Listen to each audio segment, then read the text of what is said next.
Putri, apakah dulu pada saat kasus ini belum terungkap atau DPO belum tertangkap, pihak kepolisian sudah pernah memberikan informasi foto DPO-nya? Karena kita tahu kan selama ini yang di daftar DPO belum ada gambar wajah. Apakah sudah pernah diberikan informasi? Belum?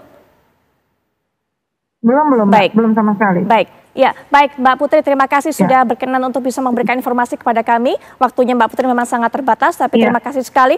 Nanti kita akan dengarkan bagaimana pandangan dari Prof. Suparji, tentunya Pak Jogi juga punya keterangan lainnya bisa disampaikan dalam malam hari ini. Tapi setelah jeda, kami segera kembali. Baik pemirsa, kita lanjutkan perbincangan menarik dari keterangan yang disampaikan oleh baik Pak Jogi, kemudian juga Mbak Putri tadi selaku kuasa hukum dari terpidana, Pak Jogi kemudian tadi dari keluarga almarhumah Vina yang mendapatkan informasi bahwa Peggy yang ditangkap oleh pihak kepolisian bukanlah Peggy yang menjadi DPO. Karena itu ternyata merupakan salah satu putra dari kenalan dari Pak Jogi, juga merupakan advokat di Cirebon yang juga memang tinggal di Bandung dan dilaporkan oleh ibu kosnya karena memiliki nama yang sama. Apakah betul seperti itu? Kita masih nantikan pihak kepolisian. Tapi Prof, bisa berikan pandangan, ini banyak sekali ketidakpastian dalam kasus ini, bahkan yang tertangkap DPO pun masih menjadi tanda tanya, Prof. Silakan. Ya, pertama ini satu pembuktian lagi kekuatan luar biasa netizen ya. Dengan netizen maka kemudian ini menjadi terungkap. Pada yang sisi kedua adalah ini membuktikan perlunya koreksi secara serius ya tentang criminal justice system kita, sistem peradilan pidana terpadu, mulai dari penyidikan, penuntutan, persidangan sampai pemasyarakatan. Mestinya itu tidak terjadi kasus ini. Dan yang ketiga ini bagaimana menjadi satu catatan penting ya, bahwa mengingatkan kembali kasus Inkan-Karta dulu. Bagaimana dia tidak bersalah, akhirnya juga dihukum. Kemudian akhirnya bebas karena ada yang mengaku bahwa dia pelakunya. Kemudian yang keempat juga ada poin penting ini, menarik momentum revisi Undang-Undang Kepolisian Nasional yang saat ini terjadi ya. Bagaimana Kepolisian Republik Indonesia ada revisi undang-undangnya. Maka untuk itu adalah bagaimana ada satu upaya perbaikan sistem penyidikan. Karena betul kata Pak Susno tadi bahwa bukan polisi yang semuanya dipertaruhkan, tetapi kenyataannya adalah ujung tombaknya adalah bagaimana melakukan penyidikan. Oleh karena itu perlu ada perbaikan secara sungguh-sungguh, secara serius, bagaimana ke depan ini tidak terulang lagi. Dan yang kelima menurut saya jangan sampai pengungkapan fakta ini, DPO ini, itu justru menambah masalah baru, adanya salah tangkap. Kalau ini yang terjadi, bukan kita membuat terang benderang mengadili, tetapi justru menimbulkan masalah baru. Artinya apa? Jangan sampai kemudian penyidik ya, polisi ini kejar target gitu loh, karena adanya satu upaya dari media, dari masyarakat, segera tangkap DPO, tapi kemudian hanya gara-gara sama namanya, kemudian ditangkap. Saya kira tidak boleh terjadi, perlu ada kecermatan. Maka juga penting adalah bagaimana Kompolnas kita melakukan pengawasan ya, kerja-kerja penyidikan. Demikian pula menjadi koreksi tentang bagaimana Komisi Kejaksaan melakukan pengawasan, bagaimana Komisi Yudisial melakukan pengawasan dalam konteks peradilannya. Karena sekali lagi, jangan sampai kemudian kita dolim, mengadili orang yang tidak bersalah. Momentum ini menjadi momentum untuk memberikan keadilan, tapi jangan justru menimbulkan ketidakadilan baru gitu. Baik, jangan sampai salah tangkap dan juga jangan sampai asal tangkap. Jangan asal tangkap, gitu. Nanti sebelum Pak Susno bisa berikan pandangan mengenai hal menarik ini, tapi Pak Jogi juga bisa berikan keterangan lebih lanjut. Orang tua dari Peggy ini yang ditangkap pihak kepolisian, yang tadi katanya advokat, sudah mengetahui? Sudah. Mendapat kabar pertama dari siapa? Berdasarkan keterangan di grup WhatsApp yang saya baca, ya disampaikan kepada orang tuanya setelah ada action daripada kepolisian.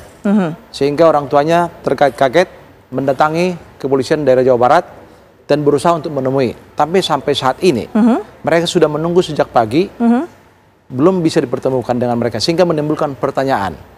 Ini hak daripada seseorang, terlepas katakanlah ada semacam kinerja daripada kepolisian yang berdasarkan hukum acara pidana, suka atau tidak suka, hak ini harus diberikan.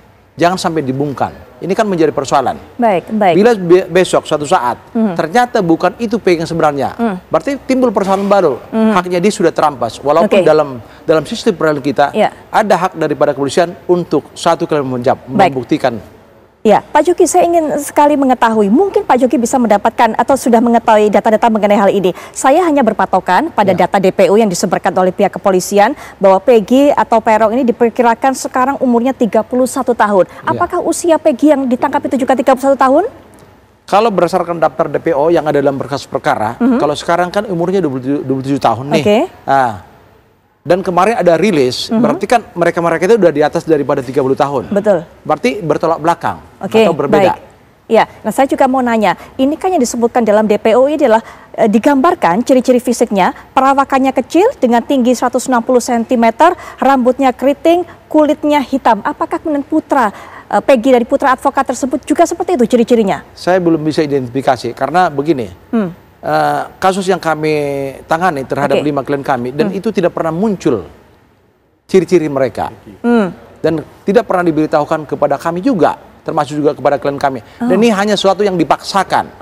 Seolah-olah klien kami mengenal mereka. Baik Pak Joki, satu lagi, kami sudah dapatkan informasi, sudah kami liput juga, media juga sudah meliput. Hari ini dilakukan penggeledahan oleh pihak kepolisian ke rumah Peggy yang ditangkap oleh kepolisian tersebut yang ada di Cirebon. Apakah memang betul itu rumahnya? Saya kurang tahu tentang itu. Pak Joki belum melihat rumah yang digeledah oleh pihak kepolisian. Belum. Ini dia rumahnya. Ini rumah yang disebut oleh pihak kepolisian merupakan rumah dari Peggy yang saat ini tertangkap dan dilakukan proses penggeledahan mulai siang tadi. Apakah Pak Joki dapat informasi bahwa ini rumahnya? Belum dapat informasi. Belum dapat informasi. Memang ini serba simpang siur, pihak kepolisian harus segera memberikan keterangan secara resmi kepada media mengenai hal ini. Tapi Pak Susno, apa yang bisa kita dapatkan dari hal ini? Karena tadi dikatakan jangan sampai dipaksakan ditangkap begitu, jangan sampai ada salah tangkap, termasuk juga asal tangkap. Pak Susno. Pertama, saya ucapkan selamat ya atas keberhasilan menangkap Peggy kalau betul Peggy ini adalah Peggy DPO. Tapi kalau bukan Peggy ini Peggy DPO, maka ini termasuk salah satu hal yang menyedihkan ya. Tapi mudah-mudahan saja ini adalah Peggy DPO. Untuk mencocokkan dia Peggy DPO dengan Peggy bukan, ya tinggal ambil aja kartu DPO-nya. Peggy yang ini BIN siapa? Peggy yang DPO BIN siapa? Peggy yang ini tanggal lahirnya kapan? Kemudian sidik jarinya bagaimana? Peggy yang DPO bagaimana? Saya kira Polri sudah berjata. Kemudian Peggy yang ini alamatnya di mana? Peggy yang DPO alamatnya di mana? Kemudian Peggy yang ditangkap ini anaknya siapa? Peggy yang di DPO anaknya siapa?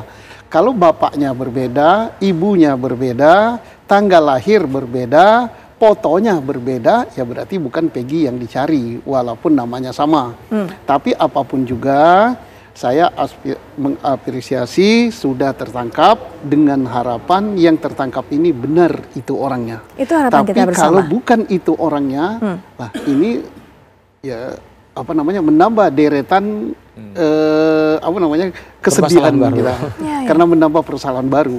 Karena saya ini dalam dada saya ini ya polisi asli gitu. Kalau digores darah saya ini tulisannya Polri ya. Saya menyedihkan dan Polri ini milik rakyat. Rakyat Indonesia akan bersedih kalau salah lagi.